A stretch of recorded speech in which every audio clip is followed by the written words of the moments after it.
appreciate you being here. Today we're talking about the RX100 Mark VII and why I think it is one of the best cameras that I've ever shot on.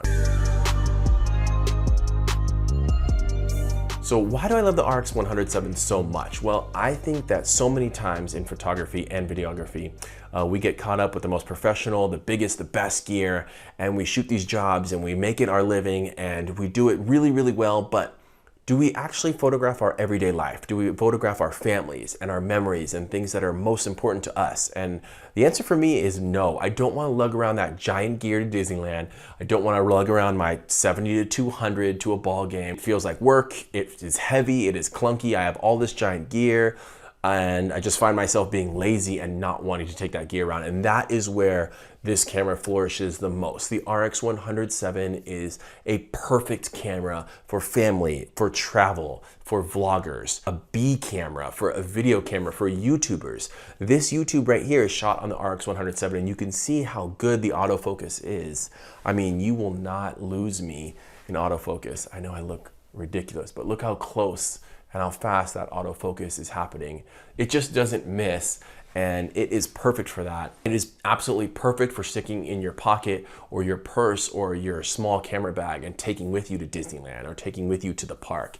And shooting family and friends where you wouldn't have that camera, you wouldn't want to bring your pro gear, and really the only camera you're gonna have on you is your iPhone or your cell phone camera. And really, that's where I think this camera competes most, is this camera a better camera than having your phone? The answer to that is yes. This camera can do way more and is way more feature packed than the camera on your cell phone. And that is the reason why I think every photographer and every videographer should have this camera in their bag right now. As always, we're gonna talk about pros and cons and what I think this camera does best and who it is best for. I'm also gonna talk about some competition that this camera has on the market today. First off, I'm gonna run through the features and some of the specs that this camera has, as well as some of the new features that this camera has in regards to the RX100 VII versus the RX100 VI in previous. Now let's talk about some of the pros of this camera. Overall, I love the size, I love the mic jack, I love the flip up screen for vloggers. The 4K video is absolutely gorgeous. I think it is an incredible little camera, and I think they've done an excellent job perfecting this camera over 7 different generations. They have a brand new stacked CMOS 1-inch sensor, which was made specifically for this camera, so they've done a very good job optimizing it and pairing it with the new Bion Z processor. I will say overall, this camera is very efficient. It's a very fast camera. It does everything very speedily. Speedily, is that a word? Hey Google, is speedily a word? Oh, speedily is a word. So it does everything speedily. I find that picking up an RX100 VII and going to my A7R3 or A7 III is very familiar. It's a very easy transition to go from one to the other, and I find it very easy to use, which is what I love most about this RX100 VII. It's very familiar. To me as a professional photographer using high-end Sony gear, this is not that different, and it's just an extension of that gear. Okay, moving on, we have the new sensor, we have the new Bion Z processor. We also have 357 phase detect autofocus points, which bring us to about 70%, 68% of the frame covered in these autofocus points, which is the reason why the system is so wonderful. We'll talk more about that in a little bit. It's got 425 contrast detect autofocus points, which is more than the last generation. We also have optical steady shot, and we have something new called active steady shot, which is a really great feature, wonderful for vloggers especially. That's where you guys will see the benefits most. It also shoots vertical video, which I love for social media purposes. I personally don't do a lot of those yet. I may in the future. I will say I have gotten a few in my testing. I've gotten a few errors where it thought I was shooting vertical and I wasn't, and it did miss a couple times. It's not perfect yet. There may be updates in the future that kind of correct that sort of thing. Brings me to another pro that this camera has. It's very good with connecting to your cell phone. You can quickly and easily send images and videos over. For a small pocketable camera, that's something else. You can quickly take your shot or your video, send it over to your phone, post it on Instagram, and you are done. One of the things I truly love about this camera is the picture profiles that you can shoot in video. Included S-Log2, S-Log3, H-Log Gamma. Gives you really amazing quality if you know how to work and grade that in post. I love that they include it in this little camera, and it really makes it an excellent B camera. And for those of you that are serious in videography, you can really get some beautiful video output out of this camera. I really love it. The slow motion is gorgeous. I would go up to 240 frames per second. Slow motion is really, really nice. Anything above that, I don't think is very good quality, so it's more of a gimmick to get up to like the 980 or whatever it shoots. I don't really shoot those. I don't like the quality of it, but the slow motion is really gorgeous coming out of this camera. You can get some really nice stuff. I love the flip up screen. It's really high quality, as well as the viewfinder. The pop-up viewfinder is really nice. They've added like a one-click system now where when you just pop it up, it opens, turns the camera on, and you don't need to do the two-stage where you pop it up and then pop it out as well. So it's a really nice feature. Just having a viewfinder in general, I absolutely love as a photographer. The Zeiss 24-200 lens. It is such a point of conversation for this camera, and I personally love it. I think it sets it apart from competing with a cell phone, other pocketable cameras, because those cameras can't get the range that this has. You need to have a digital zoom in your iPhone to get out to that 200 range, and that really sets this camera apart. This is a picture of it zoomed all the way out at 24, and this is a picture of it zoomed all the way in at 200. So you can see the incredible versatility that this lens brings to the table. Now, yes, you lose some speed and low light capabilities. Yes, you lose some bokeh and some shallow depth of field, but those are things that I personally am okay with. Maybe they'll come out with another model next year that has the 24-70 1.8, and I'll buy that one too. Hell, I don't know. For those of you who are complaining about that, just know that going into it, the lens it's a pro and it's a con. We need to talk about what this camera is most known for right now, and that is the autofocus system and the microphone out. What this camera does very, very well is the new autofocus system. That autofocus system that is now in the RX100 VII has trickled down from the pro level A9 body, then the A7 series has now picked it up, and now the RX100 VII, and that makes this camera phenomenal. You will never have to worry about autofocus. It is fast, it is accurate. I have thrown everything at it. I've shot sports, I've shot some wedding stuff with it, I've shot pets with it, I've shot children with it, and it is fast, it is accurate, it doesn't miss. I absolutely love the autofocus system in this camera. For video and for photography, that's what really makes this camera stand out from the rest. I will go as far as to say this camera's autofocus system is comparable, if not better, than any camera in the world, period. That's a big statement for a small pocketable camera. It really just works. It works. You never have to worry about autofocus, and I love that. It doesn't miss. I will say the only time I did see some hunting and some issues with the autofocus system is when I am very, very close to the camera. It is not a very good camera for shooting close. Shooting macro, even if you extend that zoom out, it just doesn't pick up focus very well close distances. Aside from that, if you're arm's length away, for vloggers, you should have no problems with it if you're vlogging out, especially if you're putting on a Joby or something like that. Overall, I will say that the autofocus system has gotten a lot of hype and it has lived up to the hype completely. I also really love that this camera now has a microphone out jack. You can see I have a lav mic on that I'm running to the camera right now, and you can hear that the audio quality is superb. I love the fact that I now can have the ability to use this as a YouTube studio camera or as a B camera or as a vlogging camera and get good audio. It does lack the cold shoe, I know, or a hot shoe. I know a lot of people online have been complaining about that. Lost that hot shoe in these models when the pop-up flash and pop-up viewfinder came in previous models. I will say, not many people are using the pop-up flash, so I'd much rather see a hot shoe or even a cold shoe up there, but then you'd be blocking the flip-up screen, so you're gonna have issues either way. There are some really cool little microphones that you can use for vlogging. I have one, I'll link it in the link below. I actually found this from iJustine. She's done a really cool audio test on it, and I really love the mic. So that's a really good option for vloggers. And then if you're in studio, you could do a lav, you could do an external shotgun mic, and you can mount that up externally. What do you say we get into some of the cons? Because this camera, although it is great, it does have some cons that really bug me. Biggest flaw, I will say, it is slippery as hell. There is no grip, it is not, there's no texture, there's nothing to really hold on to it. I've dropped it many times, and if I didn't have my wrist strap on, I wouldn't be shooting this video today because my camera would be trash, very slippery. I don't like that. That's my biggest con. My next con about the RX100 VII is really the low light capabilities. I shouldn't even be grabbing about this because it is a 1-inch sensor, so really any camera with a 1-inch sensor at this size is gonna have these issues. But in low light, especially with this 24-200 lens, with now it's a little bit slower being 2.8 to 4.5, it doesn't hold up in low light very well. You will need to boost your ISO, and I'm noticing a lot of grain, a lot of noise.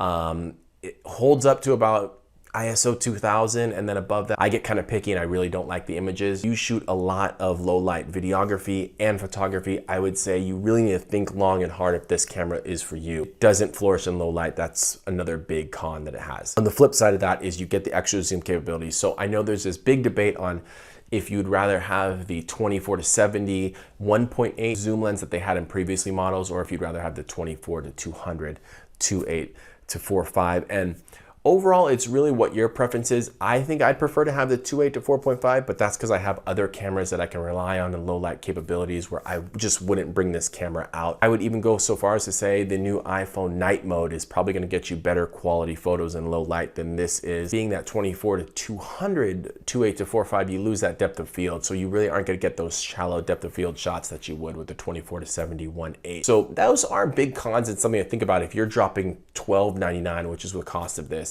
camera. Now, YouTubers, vloggers, Instagrammers, people shooting a lot in the daytime, I will say that this camera, hands down, is probably the best on the market and it's money well spent.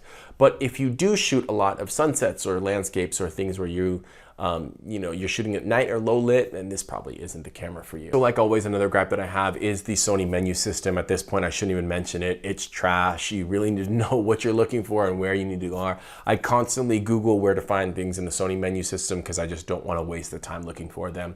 So I'm sick of that. Sony has now put a touch screen on this RX100 VII, and that's kind of a new feature, which in theory sounds really great, but it's implemented terribly. It's a big con I have for this camera.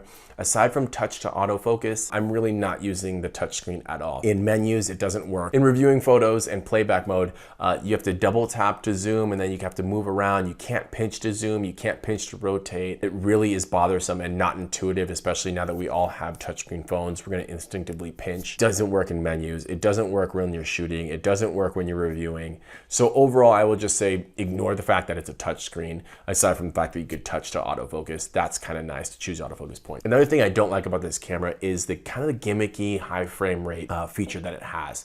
So the high frame rate feature is a con for me because you have to set up all your settings beforehand and you get 90 frames per second for only 7 photos. So 90 frames per second, but you can't shoot a second worth. You can only shoot 7 of those frames. So you're talking about a very, very small time frame where you can capture a moment. And yes, it's a nice feature, but are you going to take the time to set all your settings beforehand, be ready to go and capture what it is you're looking to capture in the very, very small 7 frames? Most likely not, and I think it's more of a bragging or marketing point than to actually utilize. Overall, it just feels a little bit, it's not smooth. It's a little bit clunky, and I don't really love the system overall. On the flip side, I absolutely love that this camera could do time-lapse. You can pre-program the time-lapse in. It also does 4K recording infinitely, so you don't have to have the 5-minute 4K recording limit, which I absolutely love as a B camera. You do have to worry about some overheating issues. They've said that the camera will shut down. That's the setting in there. You set it to shut down with high heat. Like, I don't want the camera to just go until it explodes and then shuts off. Like, that's not very a good feature, but I love that you don't have to worry about the 5-minute cap on 4K video. Another con I have is the lack of a built-in ND filter. We saw that in the RX100 VII and previous models. We lost that once they turned to the 24-200 zoom lens. I think there's just not enough room for physics to be able to fit that in there. So we do have to go to an external ND filter. For those of you shooting in daytime or vloggers that want a shallow depth of field as possible, if you want to open up, you're going to need an ND filter. I really wish it did have an internal ND filter, but I understand the reasons why they don't, and I'm okay with that. Overall, that is it for the cons. There's not many. ND filter, shallow depth of field, and low light capabilities. The touchscreen is trash, and the menu is not very good, but those things are not enough to make me not buy this camera. Unless I specifically am shooting in low light, the rest of that I can deal with and adapt to. And I think those cons are not something that you should have to worry about. My camera just died, so I had to replace the battery, which brings me to another con, which is battery life. The batteries on these cameras are small. Surprise, surprise, it's a small camera. So the battery life is pretty poor, especially when shooting 4K like I am right now. Get yourself 2 or 3 Wasabi batteries and a couple extra chargers.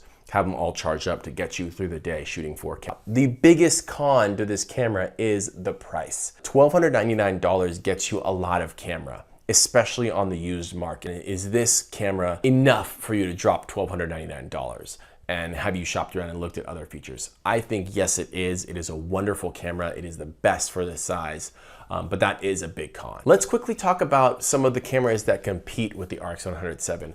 Canon just dropped the G7X Mark III, which is probably the closest competitor, although it's significantly less expensive at $799, $849, somewhere in that range. G5X Mark II is also competitive with this camera. I will say this, both of those cameras are kind of trash. I should do a review on those. I've used the G7X Mark III. I had the G7X Mark I and Mark II. I've used the G7X Mark III. I think it has some issues. The autofocus isn't quite there. It does have an external microphone jack, which is why it is seen as a competitor, but overall, the lens is not as good. The picture quality is not as good. The video is definitely not as good. It's got some serious issues with video in 4K. Overall, Canon is trying and it's doing it on a much cheaper level, but it really doesn't compete. I don't think that camera is worth the money at all. It's got some serious flaws in it. The G5X Mark II also has some issues I really don't like. It doesn't have the microphone in jack. It's also got some autofocus issues, so I don't really love that camera. For $1,299, really you're getting into some upper echelon mirrorless cameras and some DSLRs that would probably destroy the image quality of this little RX100 VII, but you're getting in a much bigger package. So there's really not much on the market can compete pound for pound with the RX100 VII. I think size, form factor, and quality put together, there is no competition for the RX100 VII aside from the RX100 VII. Now that is a very comparable camera that you can get for a very good price on the used market right now. If you don't need the microphone jack, if you don't need high quality audio, or if you can get away with external audio recording, I would say the RX100 VII may be a better camera. You're getting the faster lens. You're getting the built-in ND filter. You're getting 90% of the features of the RX100 VII for a cheaper price. You do lose the 24 to 200 zoom length. You only get 24 to 70, but you get a faster lens, just as good image quality. That's a really good bang for the buck camera. I really love the RX100 VII. I owned it for years and I really loved it. So I would say that's the biggest competitor. The RX100 VI, don't even bother. If you're gonna spend that much, just get the 7. M50 from Canon. That's a good little camera too for probably half the price of this.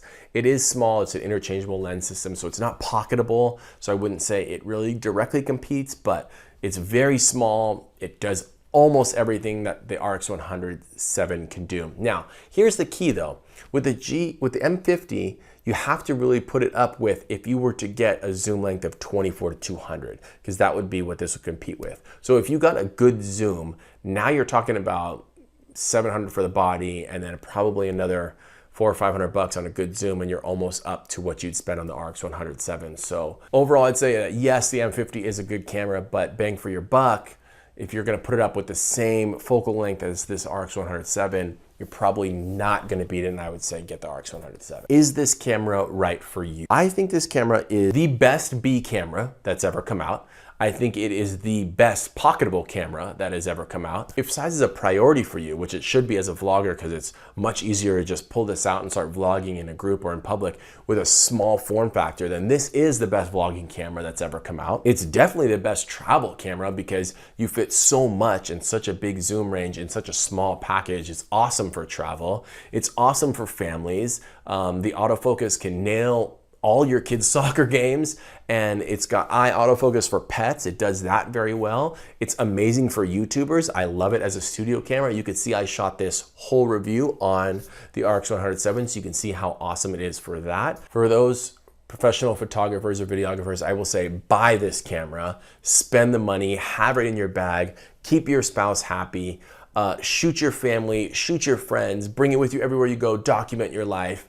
I think that's what photography and videography is all about, and this camera will make it easier for you to do that. And that is why I bought it. I have a horrible memory. I want to document everything in my life, but I didn't want to carry around my giant gear. So I bought this and I'm absolutely in love with it. I think it's a wonderful purchase and I think it's worth every cent.